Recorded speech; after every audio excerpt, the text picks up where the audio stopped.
Magandang umaga po sa inyong lahat. Si Sir John Lee po ay senior resident po nung ako ay nasa Philippine General Hospital bilang isang intern. Kaya po nung naimbitahan niya ako na sumulat ng introduction para sa kanyang libro, hindi po ako manghindi. Senior ko po siya. Ayun po. At congratulations, Sir John Lee and Ma'am Giselle sa inyong napakagandang libro. At babasahin ko na lang po yung aking introduction sa page 9 para po sa pagbasa ko ng librong ito ni Sir John Lee at ni Ma'am Giselle. Pinamagatan po itong RX naratibo ng manggagamot. Matindi ang pangangailangan sa Pilipinas ng naratibo ng manggagamot lalo sa panahon ng pandemyang COVID-19. May dalawa itong mahalagang tungkulin.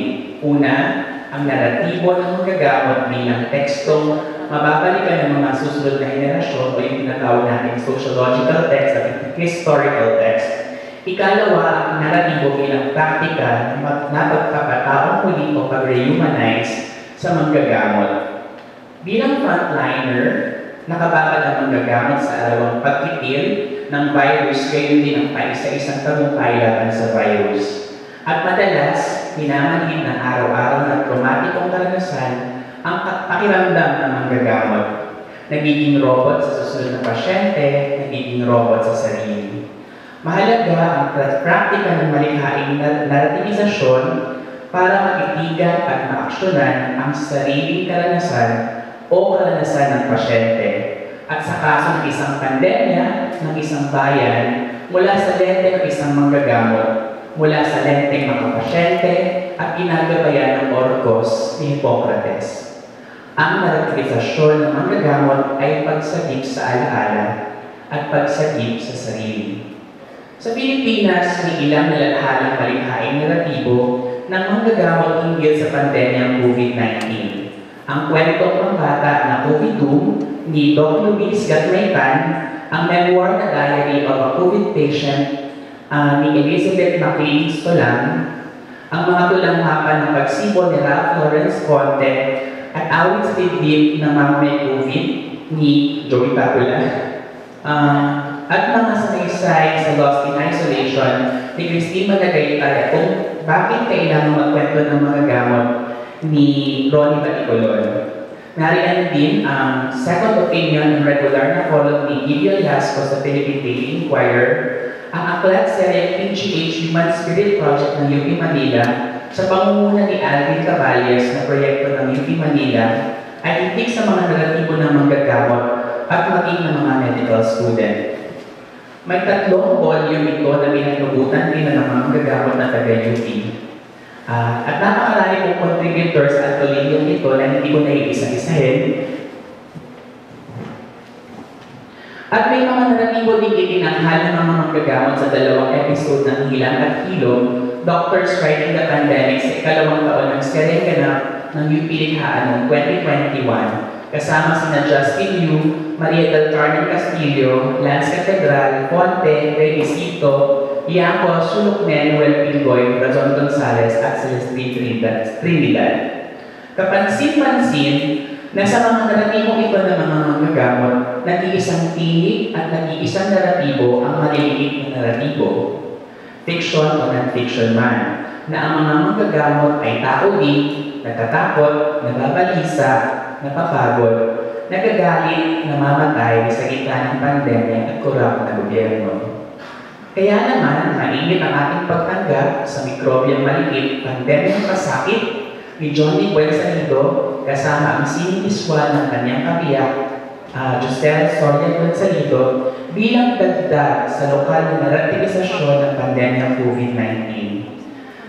Sa aking pagbasa, may 2 bahagi ang aklat at may 14 na naratibong patula bawat bahagi. Marahil ang 14 na naratibong patula sa bawat bahagi ay ang 14 na estasyon ng Daan ng Cruz o yung Via Crucis. Matatandaan ang Daan ng Cruz ay serye ng mga imahe ni Kristo sa araw ng kanyang pagkapako sa krus. And I think kasabay din ng, ng Holy Week yung publication ng libro ito, kaya napapanahon.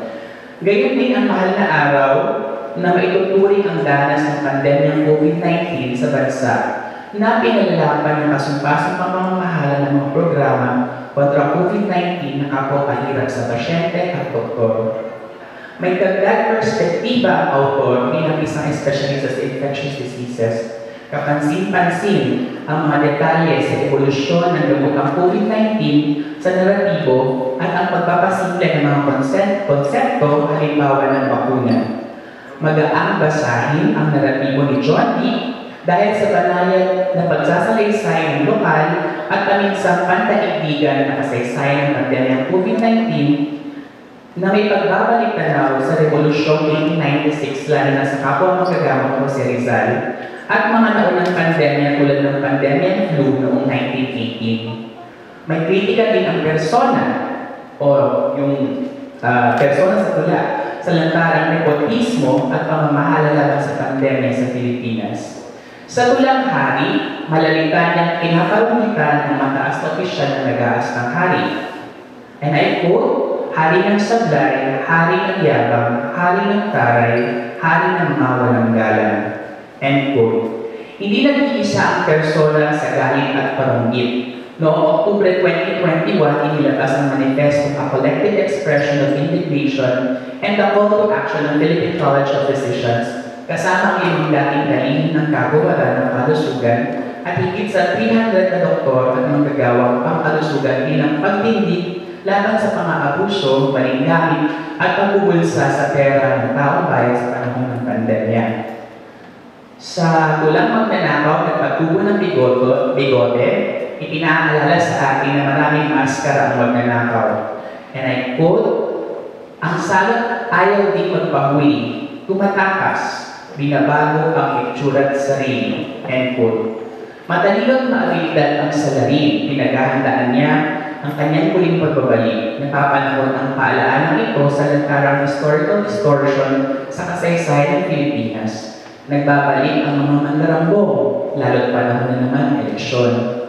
Hindi lamang hinggil sa sakit ang librong ito, hinggil ito sa isang manggagamot na naghahanap ng lakas ng loob para magpatuloy sa propesyon sa isang bayan na nangarap ng malusog na bukas at sa kinabukasan nagnanais makaalala sa pamamagitan ng malikhaing paghihistorya. Kaya, papuri-puri ang sigasig ng mag-asawang Bensalido para malathala ang aklat na ito na isang preskripsyon para sa pagpapagaling at pagpapabuti ng susunod na henerasyon ng mga Pilipino.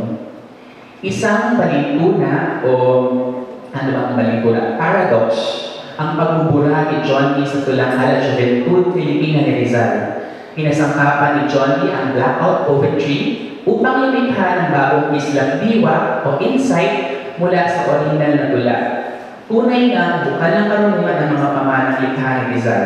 Nagniningning ang mga naiwang salita sa dilim ng itinabinta ng pagpa-blackout. Narito ang dalawang taludtod sa bagong tula.